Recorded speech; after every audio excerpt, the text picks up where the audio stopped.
Hey, welcome to Sports Unfolded NBA Ranking Show. I'm your host, Eric. Big guy right there. Kenny, how are you? Good. So we are several weeks in now. I think we're week 16 on this. So not a lot of movement again. Some of the teams shuffled around. But I do feel next week it's going to be some different results here. But we're going to discuss as we go through each week. And then we'll have some other coverage. There's obviously been some trades and some trade rumors, so we'll go through that a little bit. But let's start off at number 5. Chicago Bulls. So the Chicago Bulls, 33-21, 5-5 in their last 10. Milwaukee's actually a half game ahead of them. Yeah. Actually, no, they're tied. They're tied now because they won last night against. So I am going to predict that the Milwaukee Bucks should be in this rankings next week. That's next 4 games. Go ahead. That's way too easy, Eric. Way too easy. Way too easy, man. I got it. That's how I'm calling it. Next 4 games for Chicago at the Hornets, home for the Timberwolves, who are really hot. I didn't realize how good the Timberwolves are right now. Yeah. Oklahoma City Thunder and the Spurs all at home. So 3 home games before our next rankings on Monday. 3 winnable games. Yeah. For Chicago. Yeah. This Timberwolves team starting to play really good basketball. Charlotte, you don't know. They're up and down. One day they look really good. One day. Yeah. Mm-hmm. But anything you're seeing from Chicago that you think either we should worry about or feel optimistic about? They're winning with 5 of their, I don't want to say key stars, but real good players. Caruso, out for the year. Lonzo Ball, injured. Derrick Jones Jr., injured. Patrick Williams, injured. They'll be back soon, except for Caruso, but they're winning without those players, and those players are really good. Yeah, definitely key players. And DeMar DeRozan, who's having a great season, can only do so much. Yeah. Yeah, he's one of the stars, unfortunately. Yep. As you start to see injuries compile, that could ultimately cost them. Yeah. So what about my number 4, Miami Heat? Miami Heat. Yeah, they're lucky to have Butler back. I tell you right now, and as soon as he came back, they started winning. So they're doing pretty good. So 35-20, 6-4 in the last 10. Mm-hmm. Again, Milwaukee's only a game behind them. Mm-hmm. I'm just going to keep bringing up the Bucks here. So next 2 games at the Pelicans and then home for the Nets. The Nets are a mess right now. The Pelicans just made that trade from McCollum, but I think that's more just of a get through the season trade, piece for them. So they're not. These are 2 winnable games. Miami should be 2-0 this week, and then obviously I think they would remain ahead of Milwaukee in that number 4 spot. Do you agree or disagree? I agree. So, any concerns with Miami? No, not necessarily. DeMar DeRozan, Zach LaVine, they're doing a great job holding it together. They should be Miami. We're on to Miami, as Bill Belichick would say. I mean, if Zach was there a trade we didn't know about? Are you breaking inside news right now? No. Sorry, Butler. Yeah. So, again, they're a solid team. I think Eric Spoelstra is underrated as a coach. If you honestly think about what he's been able to do for the longevity of time now, he's one that we don't really talk about, but he's, to me, the Greg Popovich of the East. Okay. All right. Again, you always question their talent or what they're capable of. And every year they seem to be involved in the, that mix of a playoff team that can win it. So to me, he's underrated as a head coach. Okay. All right. He did learn from Pat Riley. So, right. And you see it. We got to give it to him because Pat Riley's an outstanding coach. And again, if you think about when he had the big 3 there with Bosh and Wade and LeBron, sometimes it's not just about having the players. It's how you coach them even mentally, to get them to want to play and win championships. Oh yeah. Phil Jackson was a master of that. Yeah. Phil Jackson, listen, you put him on a team, right? When he had Jordan, Yeah. and then he got Kobe, and with LA, he just knew how to make them understand the importance of winning and getting to championships. To me, Spoelstra's in that. He's not Phil Jackson. I'm not, but he's in that where he can coach guys up. He's in that range. Yes. Yep. So always a fun team. We love talking about them. And that's number 3, the Memphis Grizzlies. Woo, them boys are running. So every time I feel like this is a fluke, they're 38-18, 7-3 in their last 10. Next 2 games are at the Pistons and at the Hornets. So again, 2 winnable games. Yep. Ja Morant just keeps amazing me each week. Every time I see a highlight of him, he's reminding me a lot of some of these young stars, and you can see that transition where they're becoming superstars. It's just the whole team. They lead the league in second chance buckets. So they're on the board, they're doing the gritty, the grindy stuff to win. Great team. So do we have any concerns? Obviously, they're in the West. And then being in the West, and the 2 top teams have been consistently the top 2 teams for a while now. Mm-hmm. In Memphis, and I think we've discussed it last week, but are we seeing enough from Memphis to say, yes, they could compete with these 2 teams? Yeah. I really believe so.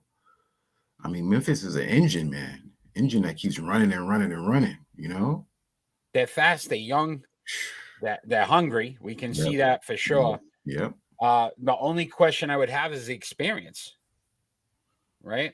How much experience can they really have in those key moments? And can Ja Morant elevate his game one step further in the playoffs to become the guy? He's gonna have to. Because I guarantee there's gonna be a 7th game somewhere. Game 7 somewhere. He's gonna have to. It just amazes me. Can I listen? We all loved Kobe. Right? Yes. Even as a Celtic fan, you loved Kobe, you respected his game. Sure Are you starting to see a little Kobe and Ja Morant? No? Who would you compare him to then? I'd compare him to It's a tough question, right? Tough question. It's a real tough question. Kid's hungry, man. Got that Mamba mentality, I'm telling you. Did you see him go down yesterday? He got a hard foul. Came right back up, man. It don't affect him. Yeah, it doesn't. It doesn't. I don't know. I don't know. Let's see at number 2. Golden State Warriors. Shocking. So 41-13, 9-1 in their last 10. So they've picked it up again. Good stretch here for them, though. At the Jazz. So again, tough game. But then the Knicks at home, the Lakers at home, and then the Clippers at LA. Again, 3 definite winnable games. The Jazz, depending on what Jazz team shows up, could be a tough matchup. With everything, all the pieces now back together, Draymond's still out. Yep. With Draymond coming back, do we feel like the Golden State Warriors have enough to overtake Phoenix? Most definitely. The Golden State Warriors are averaging 120 points, over 120 points per game. It's their offense. Yeah. Their offense is just phenomenal. And when Draymond Green comes back, their defense is going to elevate more because he's that leader of that defense. Yeah. Okay. And it's just going to be hard. And to your point, who do you really stop? Who do you contain? If Steph's having a bad game, you got Clay. Clay's having a bad game, you got Wiggins. Yeah. Again, those young pieces that have just seemed to step up and become better players each and every game. Do the Golden State Warriors win the championship? Yeah. You think they go through? I think they go through. Unless something drastic happens, if injuries wise,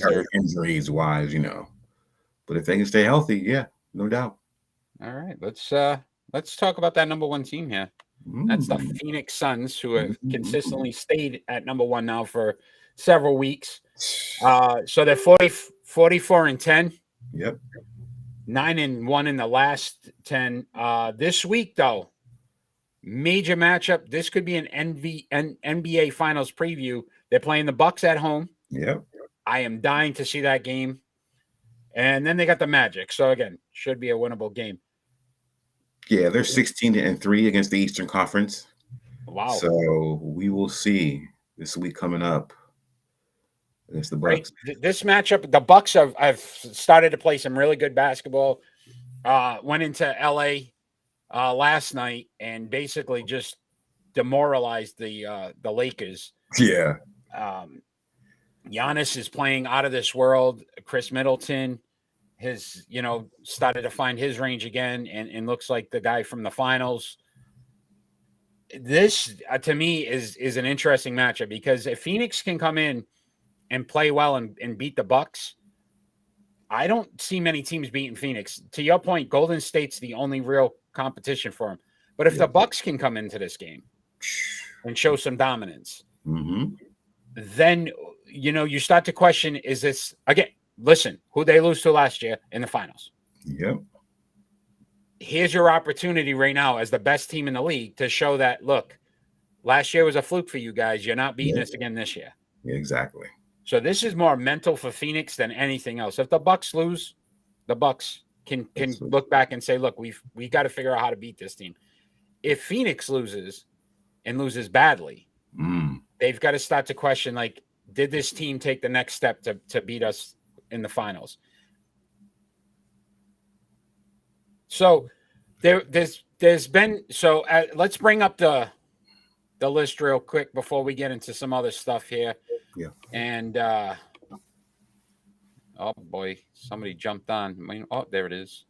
We got it. And that is so at number 5, the Chicago Bulls. Yep. At number 4, the Miami Heat.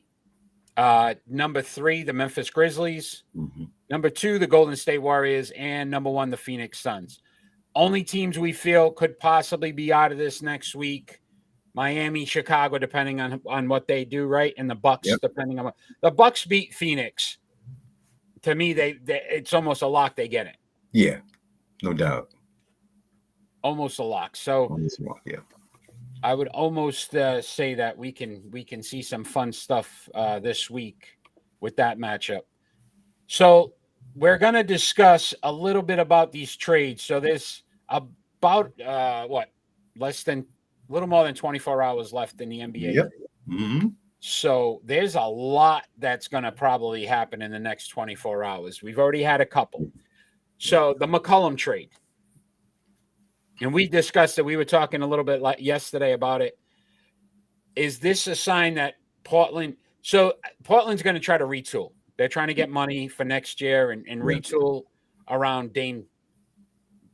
But do we feel like this might be a sign that Dame might want to leave Portland?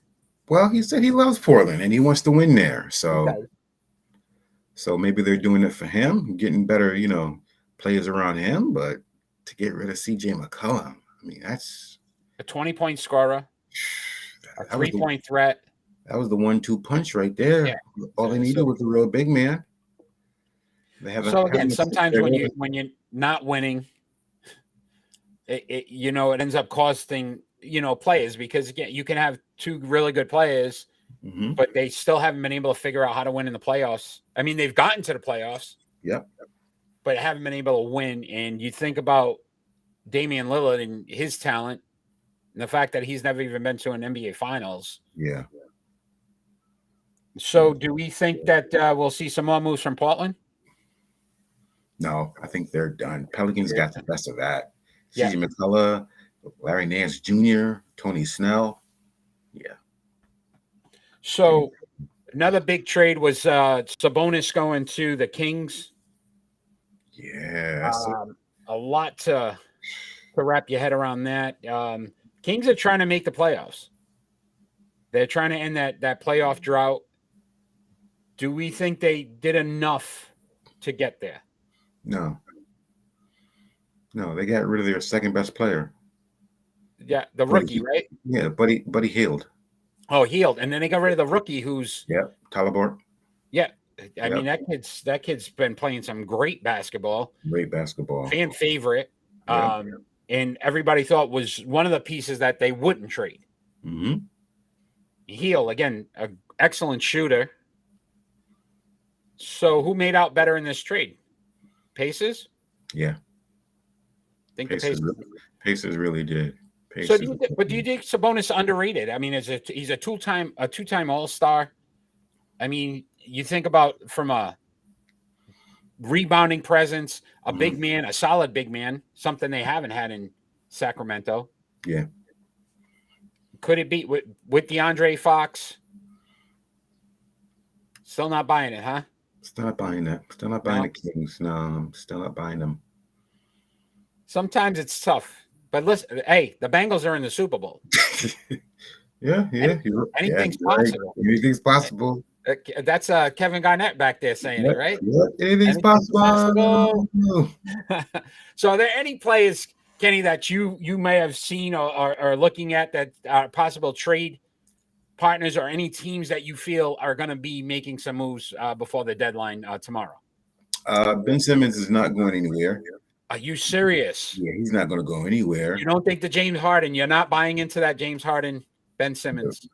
No. So you think if Philly's going to hold on to him for the entire year and not play him? Yeah. Wow. Either that or he has to play. What are they doing to Embiid, though?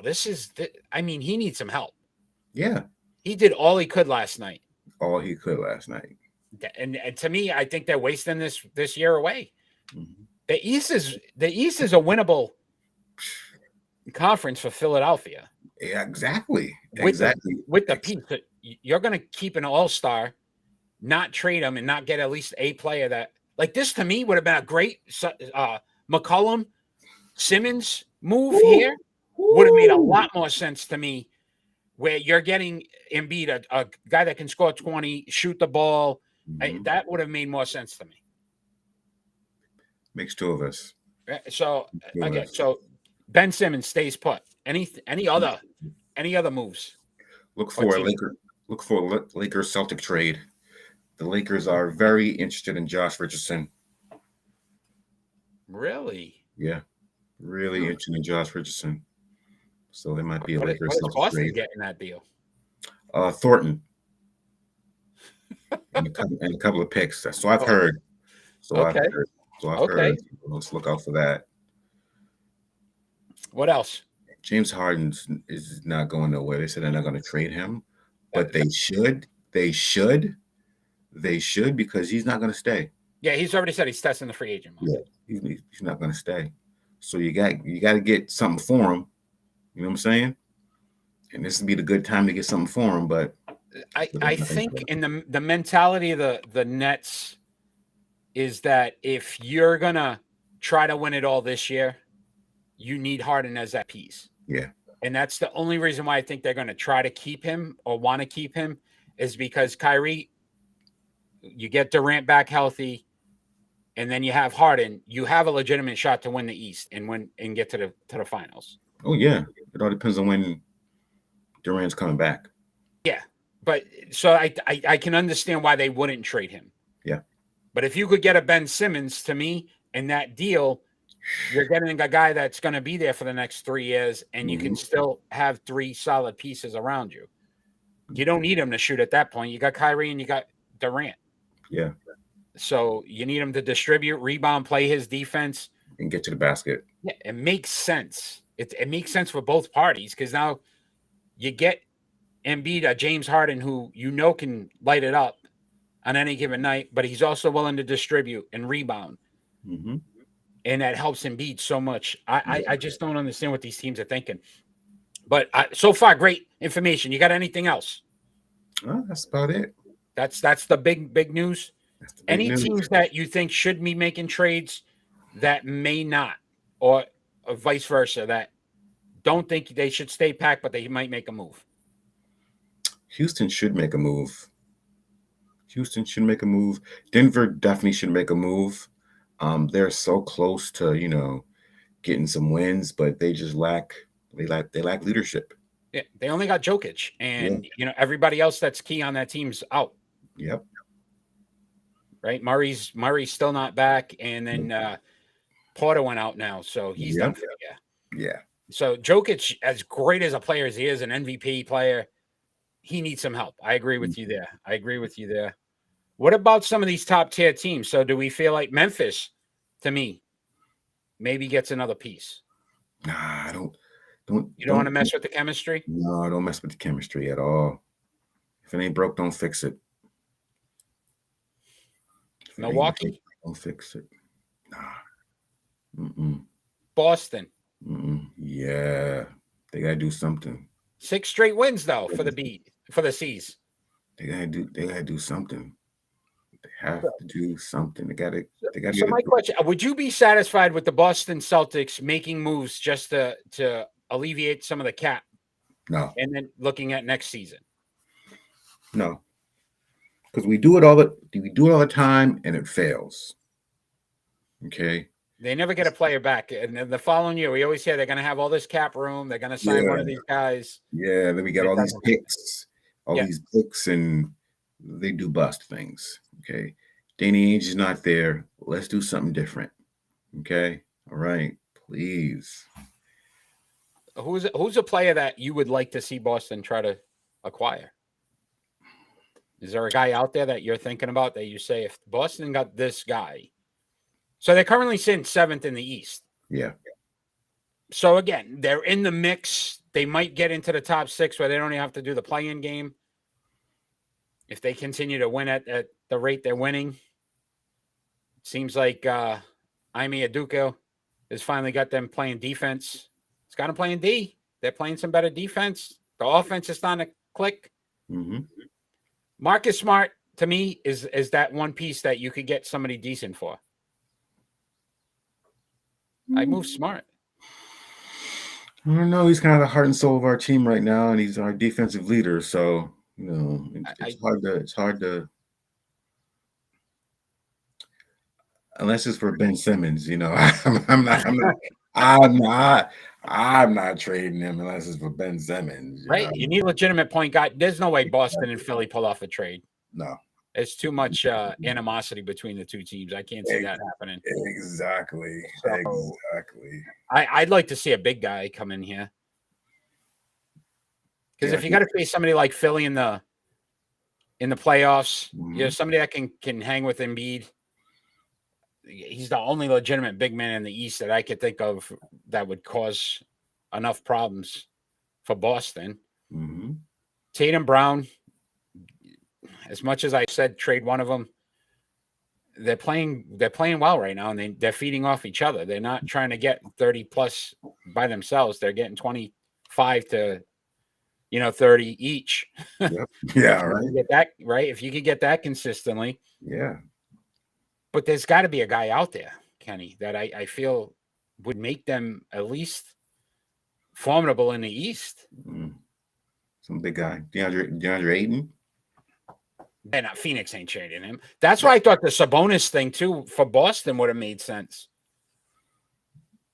Yeah. To me, he's he's a legitimate passer as well. Yeah. Doesn't need the ball in his hands. Mm-hmm. Can score down low. I think they have a lot of faith in Robert Williams, and it scares me that that's your answer at center. Yeah. I just don't feel like I think the kid has a good upside. I think he's high energy, high motor. But if you could get that off the bench, get those doubles off the bench, and get a legitimate center in there. Yeah. I think that's what they've been lacking the entire time. Or a true point guard. True point guard that can push the ball, distribute the ball, not looking to score. Yeah. So obviously Thursday, I'm sure we'll be talking. If you want to check out any other trades on Friday at 6 p.m. when we do our live show, our regular show, Ron joins me for that on Sports Unfolded. That's every Friday night at 6 p.m. on Facebook, YouTube, Twitch, and Twitter. It's live. It's fan interactive. Kenny's been on plenty of times, giving his predictions now. Let's go Rams. Let's go Rams. He's calling it. Follow us on social media at Sports Unfolded on YouTube, Facebook and Twitter, at Broadcasting RI on Twitter, Sports_Unfolded on Instagram. Don't have time to watch? Listen to us on our podcast on Amazon, Anchor, Google, and Spotify. So many different ways to watch and listen. Kenny, you're doing a great job with this NBA rankings. I appreciate your time. Every Monday, these get released. They're put on Facebook, Twitter, Discord. They're everywhere on the web now. Jibba Jab, we just joined them. Jibba Jab. I just joined that as well for Sports Unfolded, so we'll be on that.